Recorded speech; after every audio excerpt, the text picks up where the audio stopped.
চকু দুটা চকুই ৰাস্তা হৈ গৈছে মানুহে তোমাক চুৱাইছে হাঁহিছে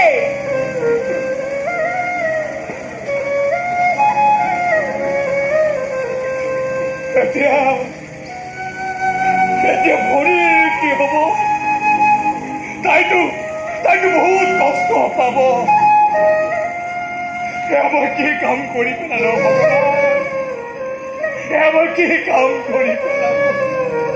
আন্ধা কোঠালিত গৈ ভাবি থাকিবা নিজ হাতে শেষ কৰা জীৱনটোৰ কথা এটা নৰ পিকাচৰ এইটোৱে হ'ব উপযুক্ত শাস্তি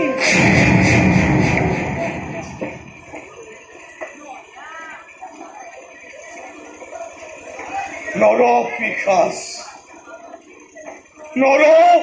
পিশাচ